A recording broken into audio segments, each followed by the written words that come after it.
suis avec Xavier Fournier, qui est le rédacteur en chef de Comic Box, un journal qui a fait des tours récemment son 100e numéro. Alors du coup, est-ce que tu peux un peu nous raconter la genèse de ce magazine et comment ça a été d'assurer sa publication depuis 1998?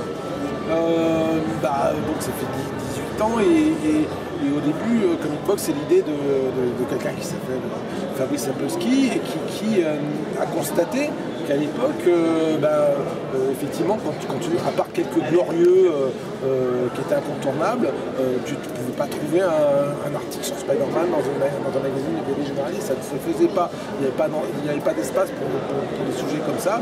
Et à côté de ça, s'il y avait des héros avec des néons, ça passait très bien. Donc il s'est dit, faisons un magazine sur les comics, faisons un magazine où il y aura les articles que les autres ne veulent pas faire.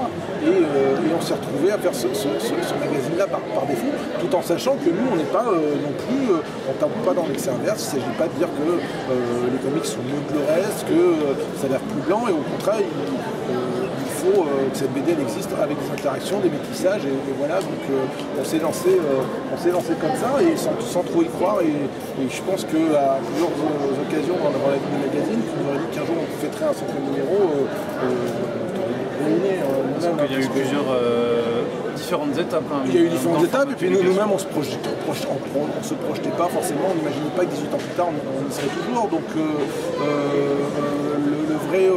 il y a un vrai curseur qui est quand le premier éditeur de Comic Box a mis la clé sous la porte, tout en arrêtant le titre quelques mois auparavant.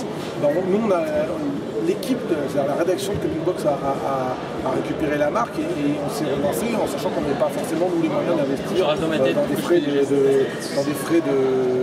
fonctionnement de magazine. Et donc on l'a développé sous forme de licence, c'est-à-dire que finalement un petit peu comme DC ou Marvel peut faire en France, c'est-à-dire qu'on a une marque, on délègue cette marque-là à l'éditeur, et en conséquence de quoi l'éditeur nous rétribue pour écrire notre magazine. Quelque part, c'est a priori un cercle vertueux. Okay, en tant qu'observateur, tu as assisté à plusieurs révolutions, les principales étant l'arrivée au cinéma des super-héros et les dernières vagues du marché comics. Qu'est-ce que tu retiens de ces 18 dernières années de la vie du médium comics au global? Il y a une transformation qui, que je fixerai un petit peu au moment de l'arrivée des X-Men, en sachant qu'il y avait eu des films avant, il y avait eu un certain nombre de Batman, de Superman, il y avait des choses comme ça, il y a eu Blade, mais Blade était déjà sorti quand on venait de lancer Comic Box. Je pense que la vraie fracture, elle est à ce moment où il y a les X-Men qui sortent, et où c'est un film qui génère des questions. X-Men, c'était typiquement le film où tu pouvais amener des amis qui n'étaient pas branchés comics, et tu ressortais en discutant comics avec ces gens-là, ils disaient lui c'est quelle allusion, c'est quel truc comme ça.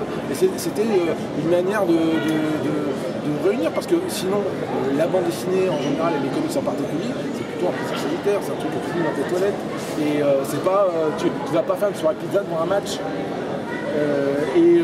Tu fais pas une soirée pizza pour décoder Robbers, à part quelques passionnés peut-être qui le font. Tu vas d'abord lire le truc toi-même.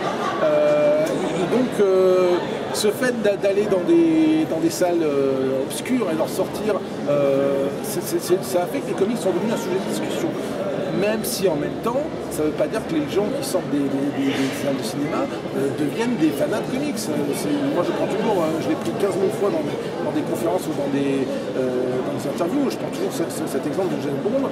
C'est pas parce qu'il y a James Bond au cinéma que les gens se mettent à lire des romans. Donc là on est un petit peu dans le même cadre.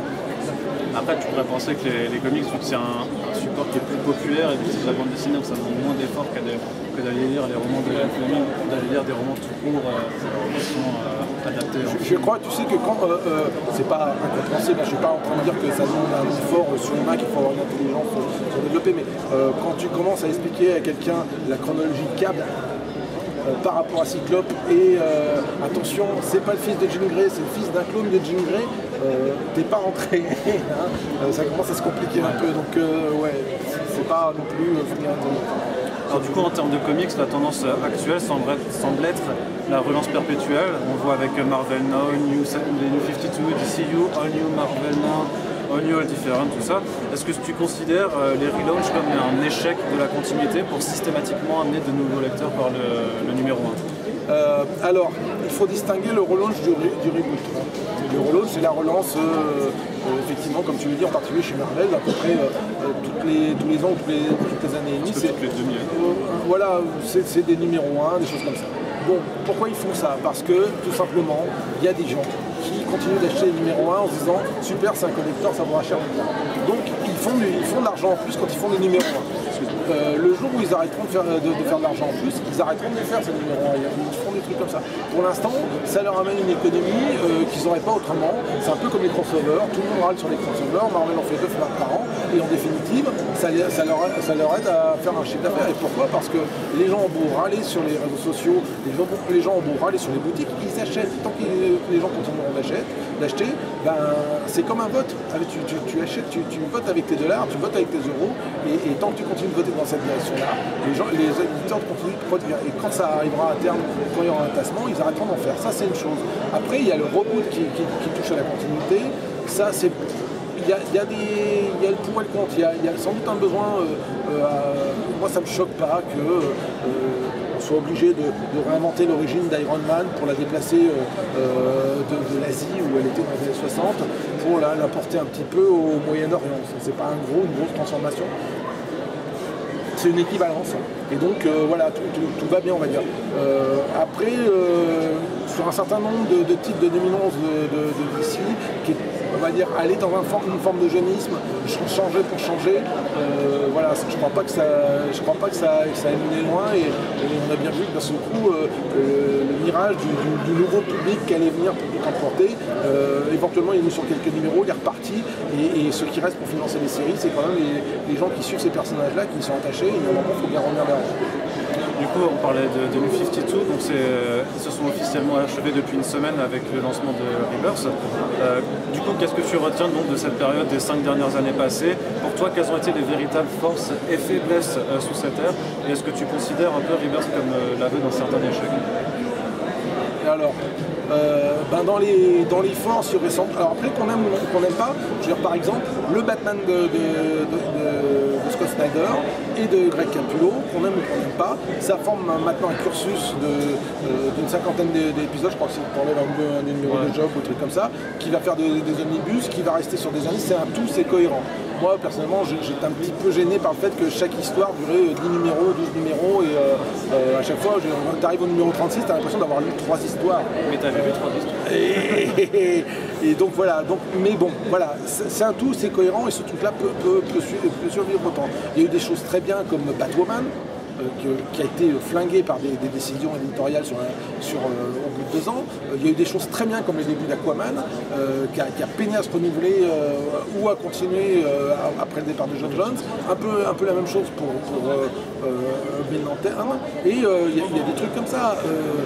Tout n'était pas un échec, mais on va dire que vu les efforts déployés au début, vu les efforts qui avaient été déployés en particulier pour rénover Superman et Wonder Woman en pensant un petit peu au cinéma ou aux choses comme ça, Superman c'est un vrai échec. C'est-à-dire que passer quelques numéros de Grant Morrison, et encore pas tous, parce qu'il y a des trucs où même en étant très fan de Grant Morrison, ça perd un peu.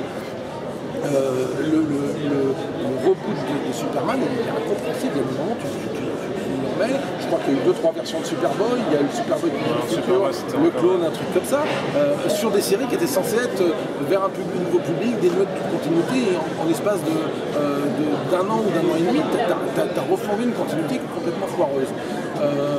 Donc là, ils sont obligés de revenir à ça. Je pense que Rebirth, c'est pas un constat d'échec. Rebirth, c'est vraiment un retour aux affaires. Je pense qu'il y a eu... Plus qu'un échec, parce que l'échec, c'est un peu fort. L'échec, on a dû dire qu'on a fait des erreurs quand même à certains niveaux, et on en est conscience, un peu la lecture que tu peux faire du numéro. Je pense que c'est plus... comment te dire? Il y a eu un moment où DC a été bicéphale. Il y a eu un moment où il y a eu un débat interne entre des auteurs, des responsables éditoriaux qui écrivaient ou qui travaillaient sur des personnages dont ils ne savaient même plus les tenants et les aboutissants. C'est-à-dire qu'ils ne savaient même plus si finalement Superman avait déjà quitté cette planète-là, s'il avait déjà rencontré d'autres planètes extraterrestres, puisque il n'y avait plus aucun épisode qui disait, mais aucun épisode non plus ne disait le contraire. Donc de ce coup, les gars te disaient, mais moi ça m'est arrivé, je connais un certain nombre de...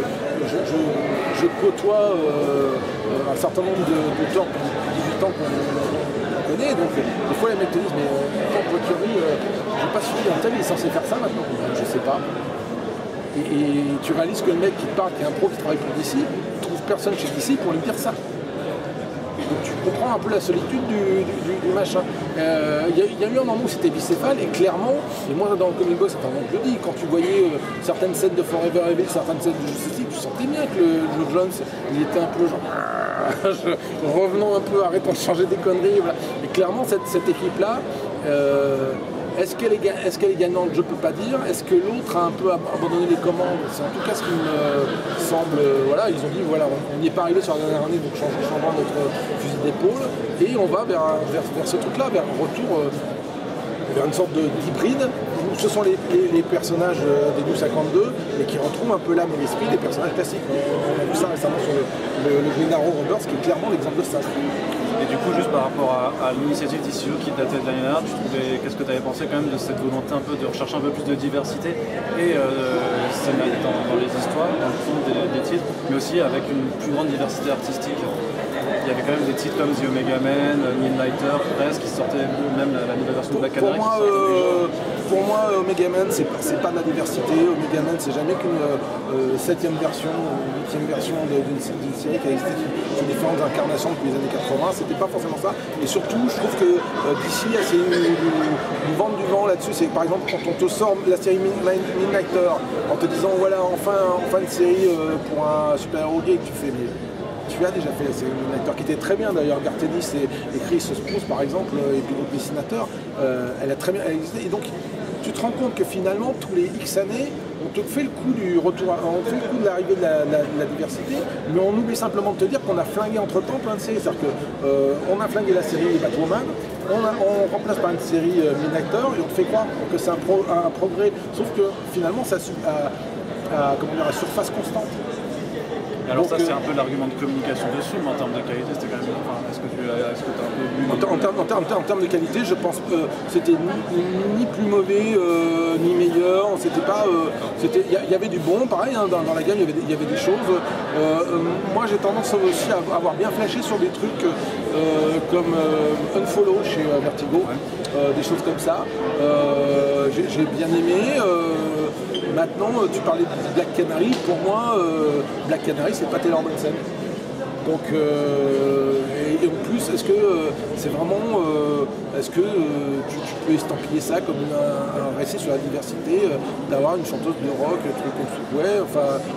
Non, c'était quelque chose qui se voyait quand même moins dans les publications de DC par rapport à leur ligne de constitution du début. C'était tous les personnages du Batman, c'était quoi. En plus, en fait, c'est une copie de Batman avec d'autres vilains. Mais pour moi, le personnage d'Harper Row dans Batman apporte beaucoup plus de diversité que coller le modèle de Taylor Momsen sur Black Canary, qui en plus apportait d'autres choses. C'est-à-dire que je ne suis pas contre le changement.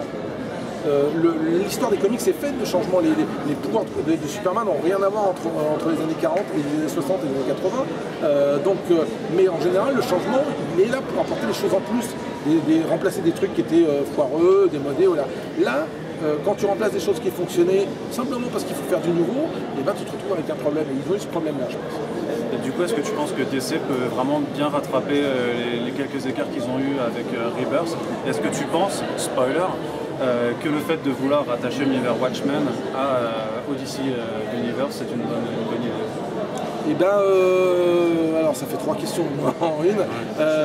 Est-ce qu'ils peuvent rattraper l'écart? Alors, tout dépend de ce qu'on appelle rattraper l'écart. Si rattraper l'écart, c'est se hisser à la hauteur de Marvel, Marvel est pratiquement à 35 ou 40% sur non, c'est 44 voilà, voilà. DC est à 20, 22. Pas forcément en termes de chiffres. Non, mais voilà, je te décompose un peu les demandes. S'il s'agit de se hisser à la hauteur de Marvel, s'ils pouvaient le faire et si ça devait se faire, ça ne se ferait pas un jour. Là, il faudrait reconstruire un peu la confiance.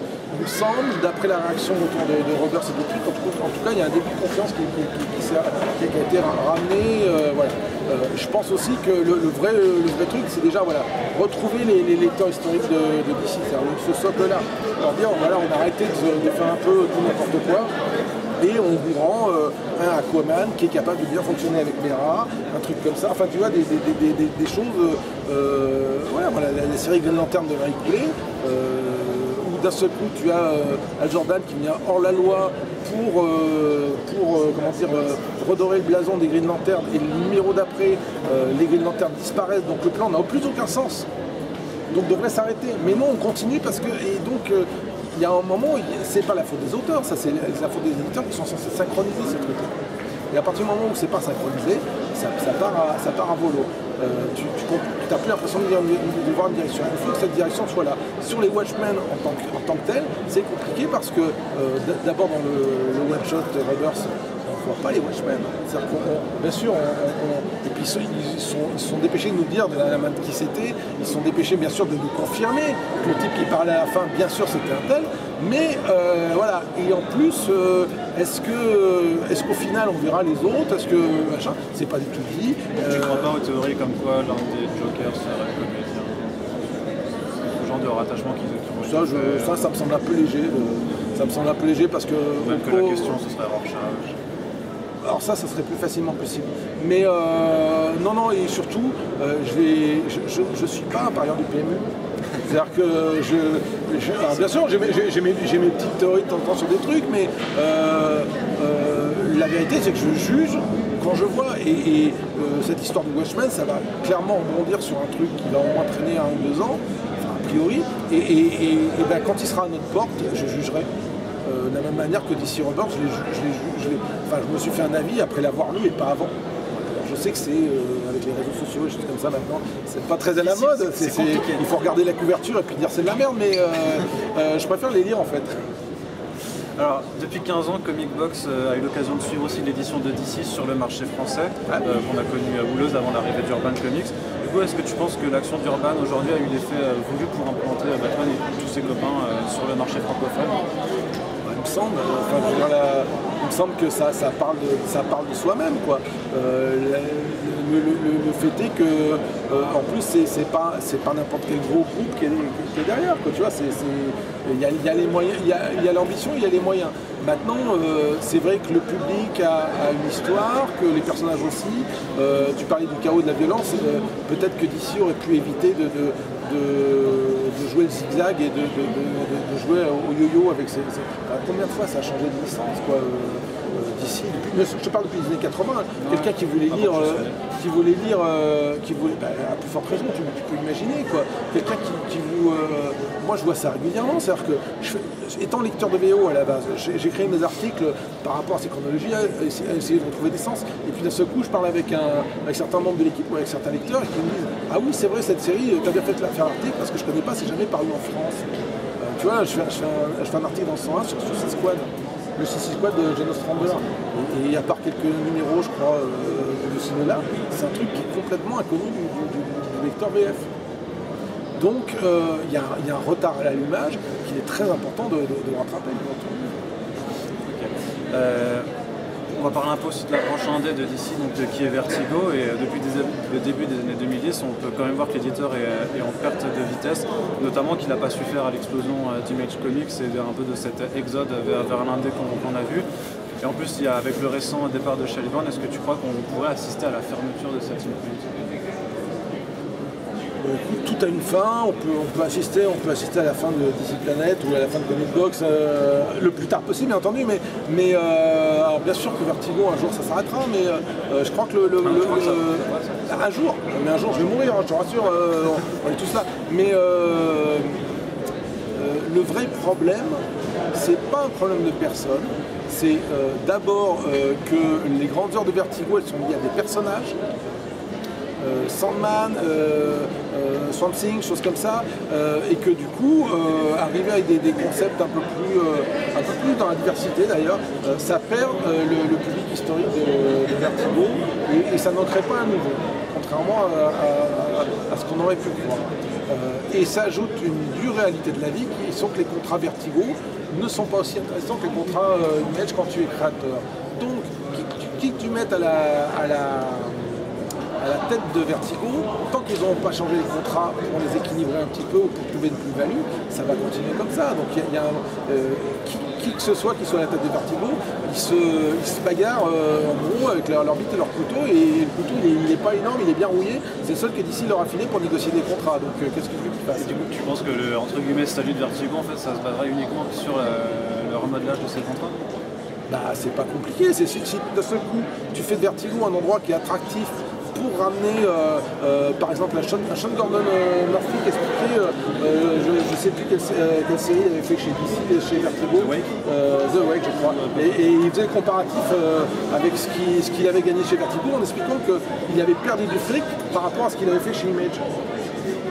Et donc, clairement, c'est vers le jour où d'un seul coup, tu arrives à équilibrer un peu le truc, où tu dis, bah non, ou au pire, c'est pas tout à fait aussi avantageux, mais d'ici, on vendrait plus à l'étranger, je sais pas quoi. Le jour où tu arrives à une proposition comme ça, où tu arrives à parler aux auteurs, tu trouveras des trucs. Mais aujourd'hui, non, ils vont pas te faire de cadeau de leur création. Mais la vérité, c'est que c'est aussi vrai pour Icon, qui est plutôt moribond. C'est un grand truc quand ils sortent 2 ou 3 titres par an. Alors du coup, dernièrement, chez DC comme chez Marvel, on a vu une tendance un peu à vouloir revenir au classique, donc avec Civil War, le Dark Knight 3, même Watchmen du coup. En tant que lecteur vétéran, si je peux t'appeler comme ça, comment est-ce que tu accueilles un peu ces tentatives de retour à une sorte de passé glorieux que les dernières années n'ont peut-être pas réussi à trouver? C'est quelque chose que tu vois dans toutes les cultures de l'imaginaire en ce moment. Que tu vois dans les films, ça regarde les Terminators s'égarent les uns après les autres et continuent d'en faire. Tout le monde veut Mad Max 15, tout le monde veut Aliens 46, Rocky 75. Et voilà, et on dit effectivement ces gens-là manquent d'imagination. Mais j'en reviens à ce que je disais au numéro 1, c'est quand on parlait des relances et des choses comme ça, sur les numéros 1, c'est-à-dire que le jour où les salles seront vides, le jour où le public dira écoute, vous êtes content mais vos relances, c'est bon, j'ai pas envie de voir Star Wars 43, ben voilà, là on est en train de vivre le revival de l'année 86. Le revival de Crisis, le revival de Watchmen, le revival de je sais pas quel truc de Dark Knight, on est en train de vivre et en même temps les résultats des ventes sont là. Donc tant que ça trouvera preneur, c'est la loi de l'offre et la demande, tant que ça continuera de trouver preneur, ça continuera. Alors, petite question promo du coup pour parler plus de tout ce que tu fais. Tu viens de sortir un livre qui s'appelle donc Super Héros l'envers du décor. Est-ce que tu peux l'envers du costume.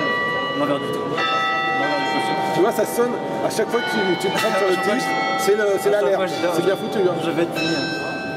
Du coup, est-ce que tu peux nous expliquer un peu le concept de ce livre Alors, contrairement à mes deux premiers bouquins qui étaient centrés sur les super-héros français, qui étaient plutôt une expérience perso, c'était un petit peu ce que je ne pouvais pas faire dans le comic box, parce que c'était un champ de recherche que j'appelais au comics.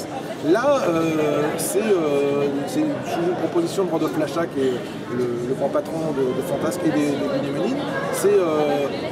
J'ai repuisé dans une rubrique de comic box qui s'appelle le Dr Thibault, qui est toujours la dernière page, qui existe depuis 18 ans, où à chaque fois je fais de manière un petit peu capillotractée des fois des questions bêtes ou des questions logiques liées aux super-héros. Pourquoi, par exemple, un super-héros ne fait jamais de vélo? Bien entendu, je trouve un vieux comic des années 50 qui me montre que Superman a eu de gros problèmes en essayant de faire du vélo, des choses comme ça. Pourquoi finalement, on ne sait pas si la Batcave a des toilettes?